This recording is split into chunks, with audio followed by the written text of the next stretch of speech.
예배 드리겠습니다.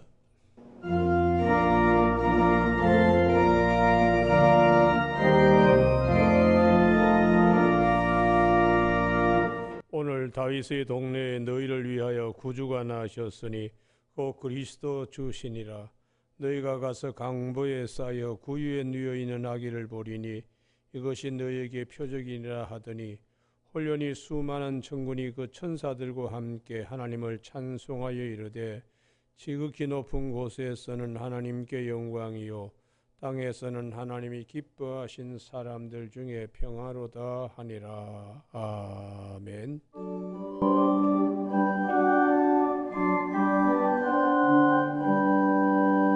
하나님 우리 아버지, 이 저녁에 저희들이 다시 주의 성전에 모여서 주님 오심을 기뻐하면서 저녁 찬양 예배로 드리고자 합니다. 사랑하는 교우들의 믿음의 걸음걸음을 기억하여 주시며 하늘문을 활짝 여셔서 이 시간 하늘에 속한 신령한 복으로 은총을 허락하여 주시옵소서. 예수님 이름으로 기도드립니다. 아멘. 찬송가 123장, 125장 두 장 찬송 부르시겠습니다.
15장 찬상 한 장도 부르시겠습니다.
가운데 함께 기도하시겠습니다.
은혜가 자비가 많으신 하나님, 죄와 사망의 골짜기에서 헤매던 저희들을 구원하기 위하여 생명의 빛으로 오신 예수 그리스도께서 베들레헴 어린 아기로 오셔서 십자가에 못 박히시고 우리의 죄가를 대신 지불하시며 부활하셔서 우리 모두를 부활의 영광에 참여시킬 것을 약속하신 주님을 이 저녁에도 그리면서 저희들이 저녁 예배로 모였습니다. 사랑하는 교우들이 주님의 은혜를 그 높이와 깊이와 넓이와 길이를 깨달아 그 가운데서 아버지께 간구하였사오니 사랑하는 모든 교우들 주님의 손 안에 장중 위에 있는 성도들의 가정을 일일이 기억하여 주시고 어려운 일들 앞에서 구원의 큰 손길로 함께하여 주셔서 난제들이 해결받게 하여 주시며 가업과 자녀들의 모든 일에도 주님이 동행하시고 형통의 복을 허락하여 주셔서 영광과 찬미를 돌릴 수 있도록 은혜를 더하여 주시옵소서.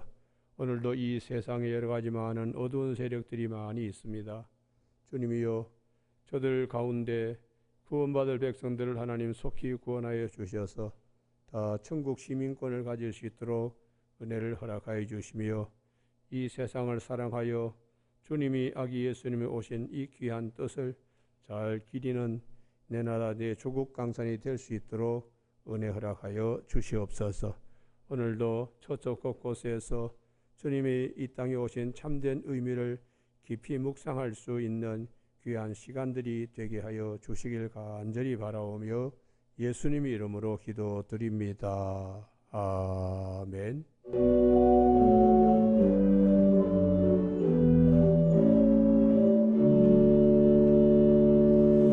오늘 저녁에 하나님께서 우리 모두를 사랑하셔서 주시는 생명과 진리의 말씀은 지난 주일 저녁에 이어서 창세기 16장 7절에서 16절까지 말씀인데 본문이 길기 때문에 13절까지만 교독하시겠습니다. 여호와의 사자가 광야의 샘물 곁 그 술길 샘 곁에서 그를 만나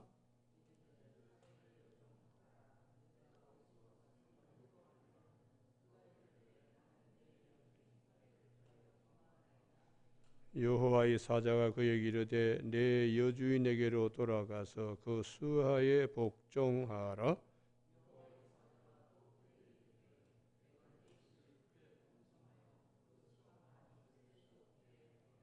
여호와의 사자가 또 그에게 이르되 내가 임신하였은즉 아들을 낳으리니 그 이름을 이스마엘이라 하라. 이는 여호와께서 내 고통을 들으셨음이니라.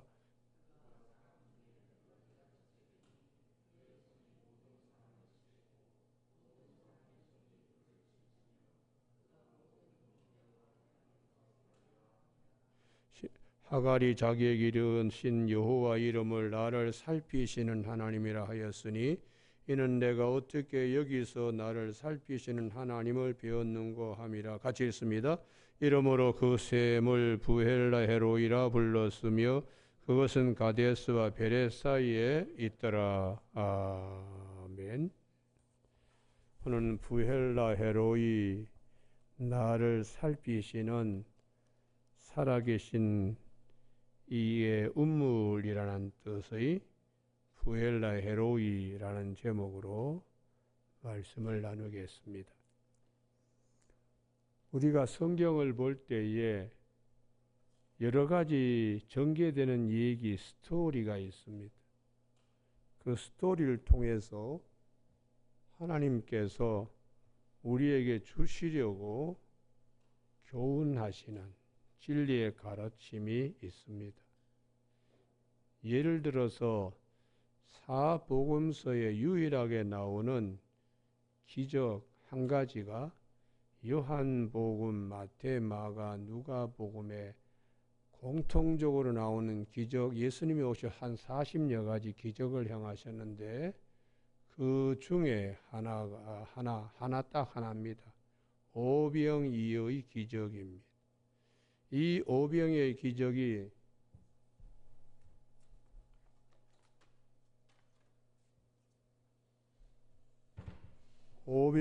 기적이 공간복음과 요한복음 강조점들이 틀립니다.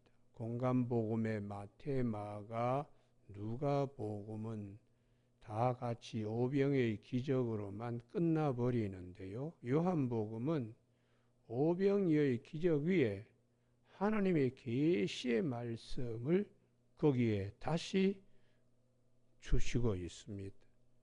우리가 마태복음, 누가복음, 마가복음의 오병이의 기적도 마태복음과 마가복음, 누가복음의 강조점이 다릅니다. 그냥 마태는 오병이어로 5,000명 먹이고 기적이 일어났다. 그것을 끝나버렸어요. 그런데 마가와 누가는 때를 지어서 앉게 하신 후에 50명 혹 100명씩 때를 지어서 앉게 하신 후에 떡을 나누어 주셨다. 무질서의 하나님이 아니시고 질서의 하나님이시다. 그것을 사도 바울은 고린도전서 14장 33절에서 하나님은 무질서의 하나님이 아니시고 화평의 하나님이시라고 교회 생활, 신앙생활 하는데 굉장히 중요한 덕목으로 우리에게 일러주고 있습니다. 거기에 비해서 마태, 마가, 누가복음은 보리떡 5개, 물고기 2마리로 5,000명이나, 그것도 남자 5,000명이나 먹이고 남은 거 12강절이가 되었다. 그것으로 끝나버리지만은 요한복음은 그렇게 주신 이유가 어디 있는데 그것을 그 기적 위에 하나님의 계시의 말씀을 얹어 놓습니다. 광야에서 5,000명이 배부리에 먹고도 남은 것 같이 예수님은 우리에게 생명의 떡으로 오셨다는 거예요. 이게 마태, 마가, 누가 공간복음에서 놓치고 있는 것을 사도 요한이 왜 예수님께서 오병이의 기적을 우리에게 행해 주셨는가?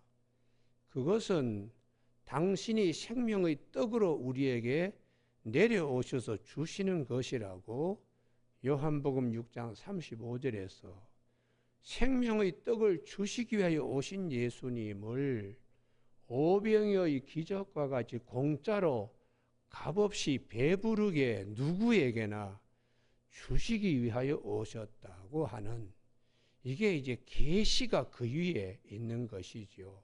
기적만 가지고 하는 것이 그 기적을 왜 하나님께서 우리에게 말씀하시나 그 기적의 사건 위에 계시를 하시는 것. 그래서 우리가 마태복음은 사자복음이다. 왕으로 오신 예수님. 마가복음은 소복음이다. 종으로 오신 예수님. 누가복음은 사람으로 오신 예수님. 사람복음이요. 요한복음은 독수리복음이라 그래서 위에서 계시의 말씀을 주시는 것입니다. 그래서 예수님은 나는 누구다. 에고 에이미라고 하는 헬라어의 틀 속에 나는 생명의 떡이다. 나는 길이요 진리요 생명이다. 나는 부활이요 또 생명이다. 뭐 이런 말씀으로 나는 세상의 빛이다. 이런 말씀으로 나는 누구다. 이 말씀으로 계속해서 주님은 요한복음에서는 다른 복음에서 볼 수 없는 계시를 굉장히 강조하고 있습니다. 우리가 오병이의 기적을 그것만 이렇게 생각하면 예수님은 기적만을 창출하기 위하여 오신 예수님처럼 보입니다만은 그러나 요한복음은 그런 오병이의 기적을 우리에게 베푸르신 이유는 당신이 생명의 떡으로 우리에게 풍성히 주시기 위하여 오셨다는 것입니다. 여러분 이러한 그 계시의 말씀 앞에서 이 은혜 앞에서 빌립은 200데나리온 돈 얘기 돈 타령합니다. 안드레는 나가서 보리떡 5개 물고기 2마리 가지고 이게 뭐 이 쬐끄만 게 얼마나 뭐 도움이 되겠느냐고 투덜투덜거렸습니다. 인간의 계산법으로는 도저히 불가능하죠. 그것을 주님은 아주 쉽게 값없이 공짜로, 그래서 생명의 떡을 우리에게 주시는 하나님, 사람은 할 수 없지만 하나님은 하실 수가 있다. 마태복음 19장 26절에 낙타가 바늘구멍 들어가는 것이 부자가 천국 들어가는 것보다 쉽다. 누가 들어가겠습니까? 사람은 할 수 없지만 하나님은 하실 수 있느니라. 생명의 떡으로 오신 예수 그리스도를 통하여 우리는 영원한 생명을 얻을 수 있기 때문에요. 그래서 이렇게 했더니 역시 사람들은 예수님을 주저앉히려고 이스라엘 임금으로 삼으려고 할 때 예수님은 피하셨습니다. 당신은 산에 기도하러 가시고 제자들은 이 무리들에게 휩쓸리지 않도록 예수님께서 땅에 임금을 하시기 위해 오신 것이 아닙니다.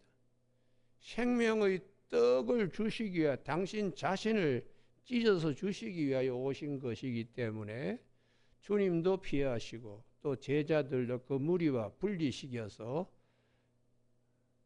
밤바다를 지나가게 하셨어요. 이게 요한복음의 구조입니다. 왜 제자들을 밤바다에 지나가게 하시는가? 풍랑이는 밤바다에 제자들이 아주 힘들어할 때 그때 주님이 물 위를 걸어오셨습니다. 그리고 나니 두려워하지 말라. 나야 나 두려워하지 마. 이러면서 제자들을 물에 빠진 배두를 건지시고 그 배에 함께 타셔서 건너편 이제 항구로 가셨다고요. 그건 오병이의 기적이나 똑같은 말씀하는 거예요. 사람은 할 수 없지만 하나님은 하실 수 있다. 무엇을요? 구원. 물에 빠지는 베드로와 밤바다에 두려워하는 이 자들, 풍랑 만나가지고 죽을까봐 두려워하는 자들에게 주님은 물 위를 걸어오시는 주님의 방법으로 제자들을 구원하셔서 소원의 좋은 항구에 이르시는 것은 당신이 우리의 모든 생명을 책임질 수 있는 분이라는 것이, 이것을 하고 난 다음에 사도 요한이 쭉 이제 설명합니다. 예수님께서 친히 이렇게 오병이의 기적과 밤바다에 제자들을 이렇게 풍랑 있는 데서 건지시고 난 다음에 주님이 말씀이 나는 생명의 떡이다. 내게 오는 자는 결코 줄이지 아니할 것이고 또 목마르지 아니하리라. 인자가 하늘에서 내려온 것은 내 뜻을 행하려 함이 아니라 아버지의 뜻을 행하려 함이라고.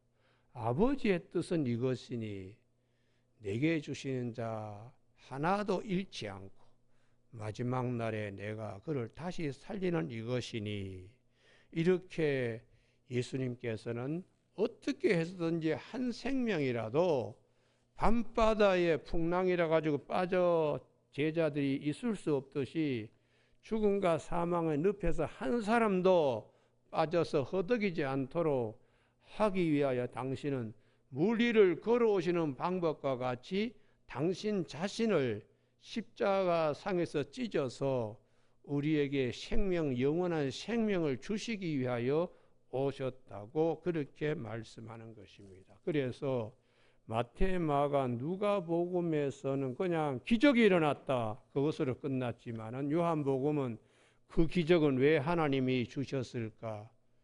예수 그리스도가 생명의 떡이라는 사실을, 그것을 말씀해 주는 계시의 말씀을 주목해야 한다, 이런 말씀입니다. 그래서 요한복음 3장 16절에 하나님이 세상을 이처럼 사랑하사 독생자를 주셨으니 이는 그를 믿는 자마다 멸망치 않고 영생을 얻게 하려 하심이라.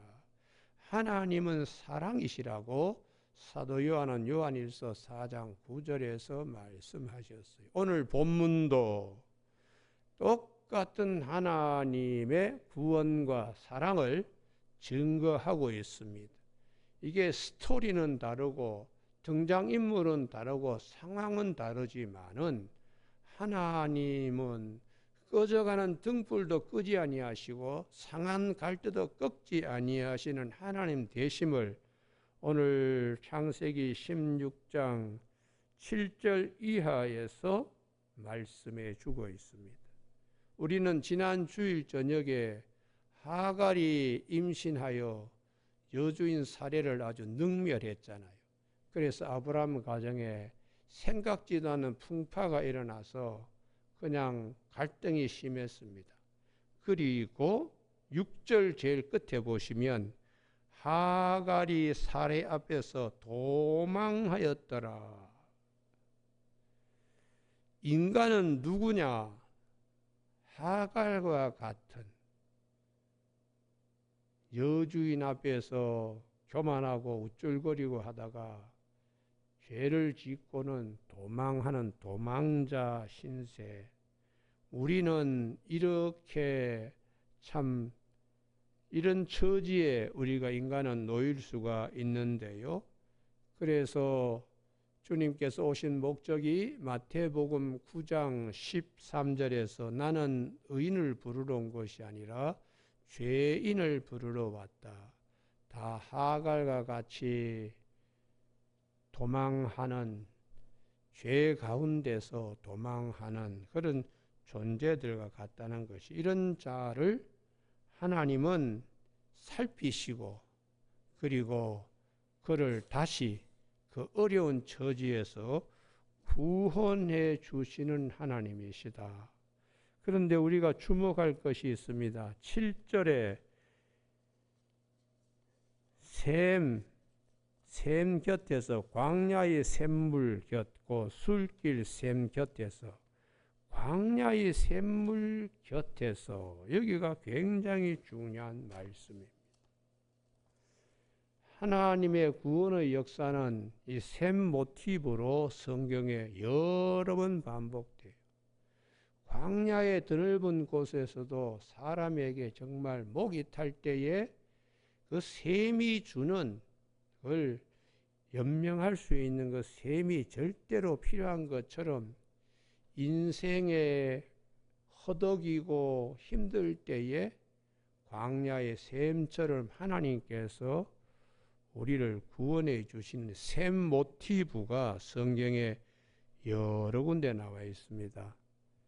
우리가 잘 아는 모세의 경우에도 바로에서는 뭐 권력 손에 쥐고는 으르땅땅거리다가 결국 내국 사람을 쳐 죽여서 하루 사이에 지명수배자가 되어 40세의 모세가 하루아침에 무너지는 거예요.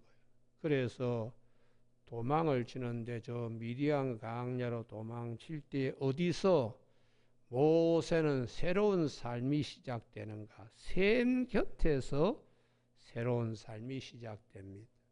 출애굽기 1장 15절에 모세가 바로의 낯을 피하여 미디안 땅에 머물러 하루는 운물 곁에 앉았더라. 도망자 하갈처럼 도망치는 모세도 마찬가지인데 샘 곁에서 사건이 일어납니다.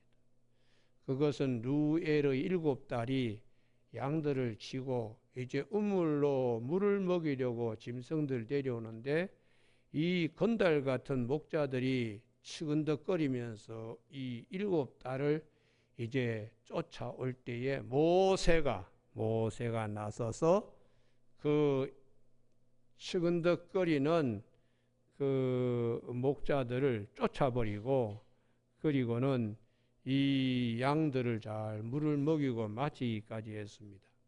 그리고는 이 루엘 이드로의 딸들이 아버지한테 가서 이분 때문에 오늘 우리가 아주 그냥 어려운 일 당할 뻔했는데 이분이 우리를 구해줬다. 그래서 이 이드로가 모세를 대리사위로 삼으면서 이 운물에서 모세는 다시 새 삶을, 도망자에서 새 삶을 목자로서 양을 치는 이제 새로운 40년을 준비하는 귀한 모티브가 이 운물샘입니다.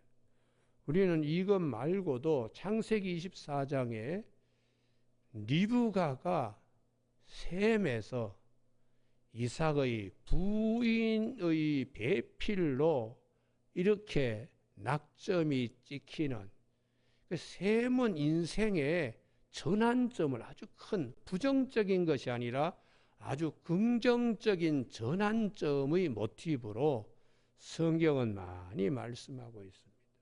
아브라함이 보낸 노정이 우물가에 물길러 나오는 사람들 가운데 휴수가 있지 않겠는가 하고 하나님께 기도할 때 마침 이 리브가가 물동을 이고 와서 아브라함 집의 노정을 만나서 이 아브라함 집의 축복을 누리게 되는 리브가도 이 셈 곁에서 그의 인생의 큰 전환점이 이렇게 생기는 것이죠. 구약 성경뿐만 아니라 신약 성경에도 계속해서 말씀합니다. 요한복음 4장의 수가성 여인도 야곱의 셈 곁에 거기 주님이 미리 와 계셔서 기다리는 거예요. 그래서 거기에 물을 길러 갔다가 예수님을 만나가지고 새 사람이 되었습니다. 여러분, 오늘 저녁에 우리에게 인생에서 이 샘과 같은 나의 삶을 새로운 전환점이 되게 하시는 분, 광야의 샘과 같은 그 역할을 하시는 분이 하나님이시라는 거예요. 하나님. 여러분, 오늘 저녁에 이런 좋은 하나님을 우리가 늘 모시고 사는 큰 기쁨이 있게 되길 주님의 이름으로 축복합니다. 할렐루야. 그분이 먼저 거기서 기다리신다는 겁니다. 오늘도 7절 말씀에 여호와의 사자가 광야의 샘물 곁에서 그를 만났다고, 미리 앉아 있으면서 오는 하갈을 기다렸다가 만나는, 그래서 우리가 야곱의 우물가에 오신 예수님도 이 수가성 여인이 물 길러 나오기 전에 거기서 먼저 기다리셨다가 제자들을 미리 마을로 들여보내고 그 여인이 나올 때까지 주님이 기다리셨다가 이 수가성 여인의 마음에 궁금한 걸 아주 시원스럽게 해결해 주시고, 그리고 당신이 그리스도인 것을 말씀하실 때 이 수가성 여인은 이루 기쁨이 말할 수 없어. 물동이를 버려두고 그리고 마을에 뛰어 들어갔다고 했으니까, 오늘도 우리가 이러한 광야에서의 샘과 같이 우리의 모든 것들을 달리 이렇게 해 주시는 하나님이 계심을 꼭 믿는 저와 여러분이 되시길 주님의 이름으로 축복합니다. 그러면 거기서 뭘 하시는가? 권고할 때 말씀하십니다. 내가 정말 어려울 때 하나님은 꼭 말씀하시, 절대 고독사한 뭐 그런 얘기들이 있는데 그거는 신앙 밖에서 하는 얘기입니다. 신앙 안에서는 고독사라는 것이 있을 수가 없어요. 고독사라는 것이 있을 수가 없습니다. 주님이 계시기 때문에 혼자 있지 않습니다. 오늘 8절 말씀 다 같이 읽으시겠습니다. 시작. 이르되 사레의 여종 하갈아, 내가 어디서 왔으니 어디로 가느냐? 그가 이르되 나는 여주인 사레를 피하여 도망하나이다. 여러분, 우리가 종이 주인을 피하여 도망칠 때는 주인이 잡아가지고 죽여도 아무런 법적인 제재를 받지 않아요. 그러니까 아주 보잘것없는 이런 처지의 하갈인데도 살피시고 묻고 말씀하셔서 하갈을 새롭게 하는데, 이때의 하갈의 마음이 속에 임신하고 있는 아이 생각을 하는 홀몸이 아닙니다. 몸은 하나로 움직이지만 인격은 지금 두 개가 움직이는 거예요. 이와 같은 마음, 갈급한 마음을 시편 42편 1절에서 하나님이여 사슴이 시냇물 찾기에 갈급한 같이 내 영혼이 주를 찾기에 갈급하나이다. 우리가 이 구약 성경의 정본을 맞소라 사본이라 그러는데 여러 많은 필사본이 있습니다. 그 중에 어떤 구약학자는 하나님이여 사슴이 시냇물 찾아갈 때 이 사슴이 단수로 되어 있지만은 찾는다, 갈급함, 이것이 여성 복수로 되어 있는 데 주목합니다. 그러니까 사슴 속에 또 하나의 인격, 새끼를 잉태하고 있는 사슴이요. 그러니까 이렇게 뱃속에 있는 이 새끼를 생각한다면 물을 먹어야 되는데 건기 때에 물이 조금 모여 있는 데에 짐승들이 와서 물을 먹는 걸 딱 숨었다가 와서 탁 덮치는, 사자가 딱 숲에 숨었다가 어느 것이 물 먹으러 오나 하고 이렇게 지켜보는 가운데도 속에 새끼를 생각하면 너무 안타까운 거예요. 나는 목말이지만 이 뱃속에 있는 이 새끼는 살아야 되지 않게, 이런 마음으로 하나님을 찾는다는 것이 하갈의 마음이 이와 같습니다. 그래서 성경은 내 영혼아 내가 어찌하여 낙심하며 내 속에서 불안해하는가. 너는 하나님께 소망을 두라. 그가 나타나 도우심으로 말미암아 내가 여전히 찬송하리로다. 사람이 살면서 절대 고독은 있을 수 있습니다. 우리가 잘 아는 야곱 같은 경우도 3번의 절대 고독이 있었어요. 그가 홀로 외삼촌 라반의 집을 향할 때 베델에서 정말 돌베개를 베고 잘 때에 홀로 고독했을 때 하나님은 그를 그냥 버려두지 않으셨어요. 이 야곱을 하나님께서 꿈의 사닥다리를 보여주시면서 말씀하시기를 내가 너와 함께 있어 내게 허락한 것을 다 이루기까지 너를 떠나지 아니하리라 하고 하나님께서 말씀으로 고독한 야곱을 말씀으로 함께 하시고 약속하셨습니다. 그래서 그 약속의 말씀에 따라서 야곱이 외삼촌 라반의 집에서 10번이나 품삯을 변개하는 그곳에 그는 성공하여 금이 환영합니다. 많은 짐승떼를 거느리고 자식들도 그냥 여러 명 데리고 식구들도 많아졌습니다. 혼자 가던 야곱이 나올 때는 여러 가족 식구들을 데리고 나왔지만은 야복강가에서는 절대 고독을 다시 한번 경험합니다. 그 많은 가축도 그를 붙잡아 주지 못했습니다. 그 많은 가족 식구들도 야곱을 붙잡아 주지 못했습니다. 형 에서 때문에 가축도 띄엄띄엄 이렇게 먼저 보내고 식구들도 인간 방패 삼아서 이렇게 보냈지만 야곱은 그 강을 건널 수가 없을 만큼 아주 작은 야곱이 되어 쩔쩔쩔쩔 매고 있을 때에 고독한 야곱에게 하나님이 찾아오셔서 씨름하시면서 네가 나와 겨루어 이겼다 이스라엘이라 하라 하고 격려해서 그 야복강을 건너가게 하시는 하나님이세요. 우리는 재산이 많고 가족 식구가 많다 그래서 저 사람은 절대로 고독하지 않다, 그렇지 않습니다. 인생은 많이 가지고 많은 식구가 있어도 혼자 고독할 때가 있습니다. 그때 유일하게 그의 고독한 환경을 변화시켜주고 오셔서 말씀하시는 분은 하나님 한 분이십니다. 할렐루야. 이 하나님을 성경은 붙잡으라고 말씀하시는 거예요. 야곱의 경우에 청년기에는 아무것도 없어요. 가지고 있는 건 지팡이밖에 없습니다. 우리로 보면은 젊은이들이 볼펜 한 자루 가지고 시작하는 것과 똑같은 거예요. 그렇지만은 하나님이 계신다. 하나님이 계신다. 또 많은 것을 갖고 있더라도 절대 고독한 순간이 있어요. 그때에 함께 하시는 하나님을 꼭 붙잡으라.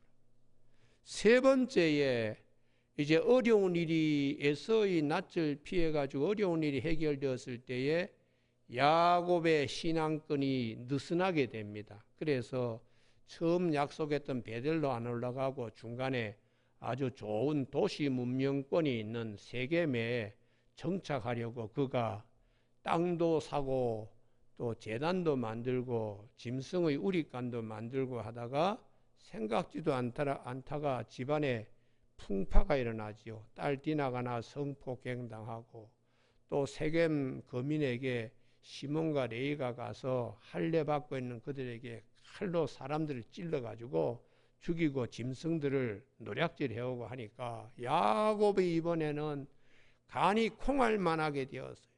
너희 이놈들이 나가서 피 냄새를 불러 일으켰으니 이 사람들이 한꺼번에 모여가 들고 일어나 우리는 다 죽었다 하고 바로 그냥 떨고 있을 때에 세 번째 절대 고독이죠.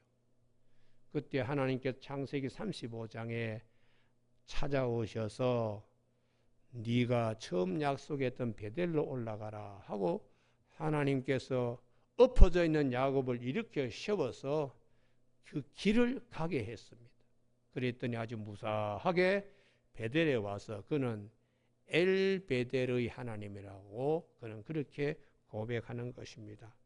성경은 시종일관 우리는 누구인가? 하나님 없이는 그냥 광야의 도망자 신세입니다.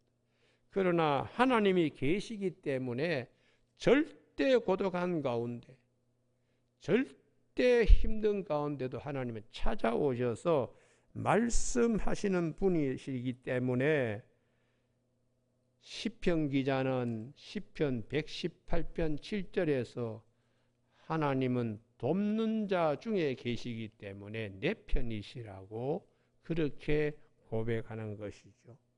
오늘 저녁에 우리 저녁 예배에 나오신 우리 교우들 일생을 살아가면서 청년기에도 고독을 느낄 수 있고 중장년기에 또 고독을 느낄 수가 있고 나중에 노년에도 고독을 느낄 때가 있습니다. 그때에 나만 있다고 생각하지 마십시오.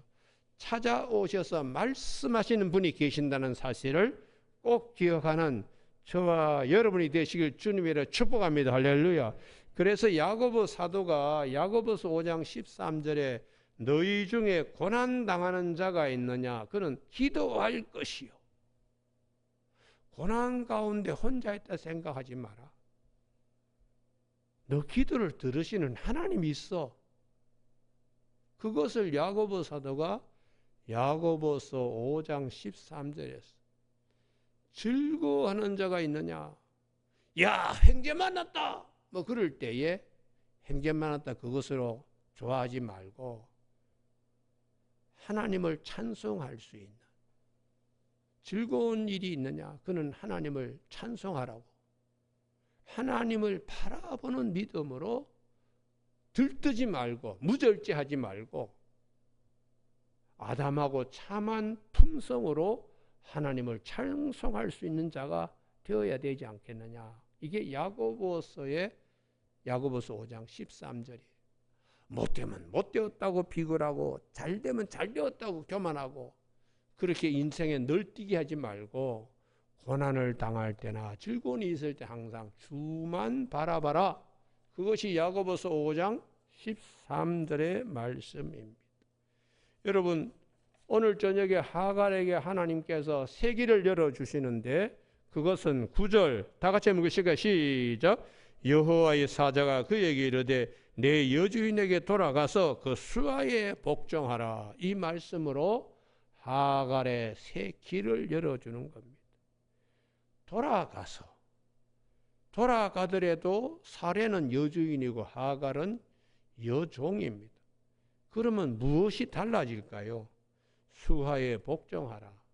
아기를 가졌다고 우쭐쭈거리고 주인을 능멸하던 교만에서 겸손으로 허리 동이는 내적 성품이 달라지는 거예요.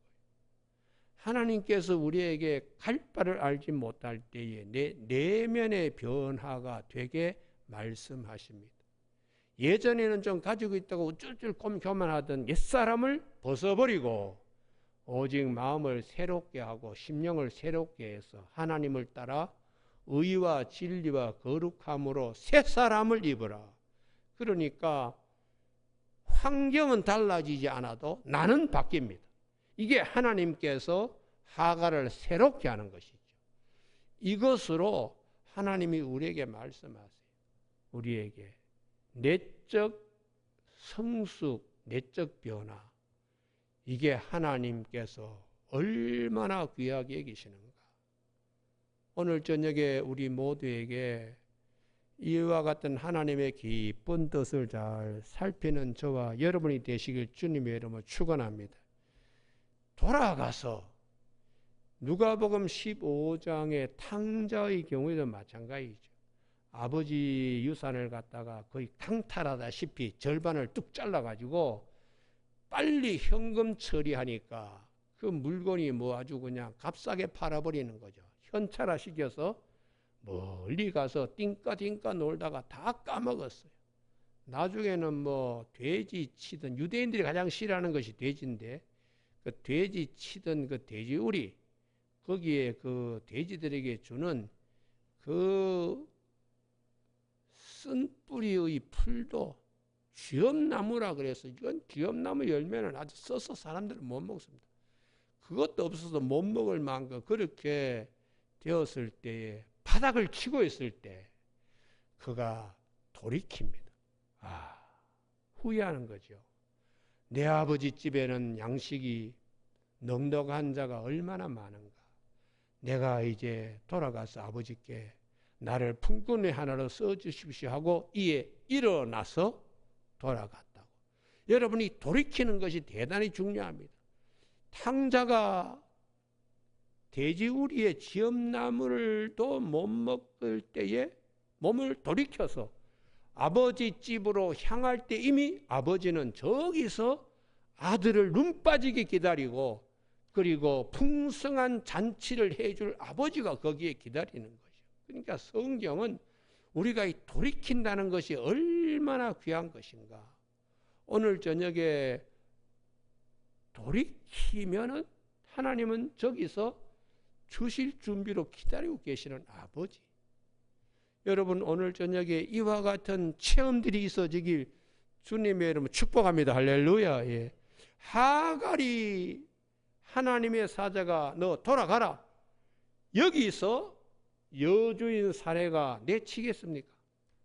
16년 동안 이스마엘을 낳고 86세 아브라함이 이스마엘을 낳고 86세가 되었을 때에 하나님이 이제 말씀하시는데 그때까지 안전이 보장이 되는 거예요. 그러니까 하나님은 말씀하시면서 공관자에게 길을 열어주셔서 새롭게 하시는 하나님이시다. 그리고는 11절 이하에 쭉 말씀하는 게 내일을 염려하지 마라. 하나님께서 낳은 아들 이스마엘을 어떻게 해 주실 것이라는 잘 이렇게 해 주실 것을 약속하시기 때문에 오늘 아니라 내일도 염려하지 않도록 하나님은 말씀하시는 분입니다. 그래서 주님께서도 내일이는 내일이라는 시간에 염려할 것이니 그날의 한날의 괴로움이라도 족하다라고 주님께서 아무것도 염려하지 말라. 사도 바울도 빌립보서 4장 6절에 아무것도 염려하지 말고 너희 구할 것을 기도와 간구를 감사함으로 하나님께 하리라. 그리하면 모든 지각에 뛰어난 하나님의 평강이 그리스도 예수 안에서 너희의 마음과 생각을 지키시리라. 그렇게 말씀하세요. 오늘 저녁에 우리 모두에게 돌이키면 하나님께서 내일 일도 다 이렇게 해 주시는, 그리고 이 말씀을 통하여 하갈은 이제 나올 때는 앞이 캄캄했지만 돌아갈 때는 하나님의 말씀에 인도함 받아 돌아가니까 하나님의 말씀은 내 발의 등불이요 내 길에 빛이 되게 하시는 하나님. 시편 119편 105절에 주의 말씀은 내 발의 등불이요 내 길에 빛이 되게 하시는 하나님이세요. 그 하나님이 우리에게 독생자를 보내주셔 내가 세상의 빛이다. 나를 따르는 자는 어둠에 다니지 아니하겠고 생명의 빛을 생명을 얻는다고 이렇게 요한복음 8장 12절에서 말씀해 주고 있습니다.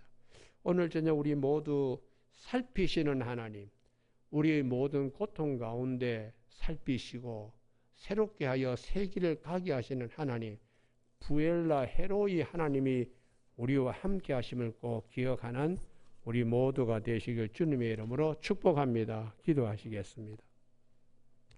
하나님 아버지, 이 저녁에도 생명의 떡으로 오신 우리 주님, 세상의 빛이요 또 생명의 빛을 얻게 하시기 위하여 오신 주님을 찬미합니다.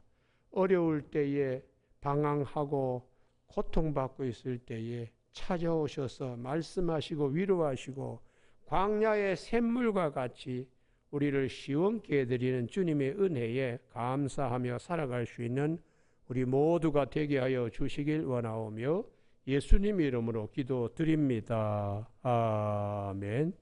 찬송가 126장 찬송 부르십니다.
지금은 우리 구주 예수 그리스도의 무한하신 은혜와 하나님 아버지의 그 극진하신 사랑하심과 성령님의 교통 교제하심이 구엘라 헤로이 하나님을 기억하며 돌아가는 사랑하는 모든 교우들 영혼과 가정 장막 위에와 자녀들과 생업 일터 위에 지금부터 영원까지 함께 계시기를 간절히 축원하옵나이다.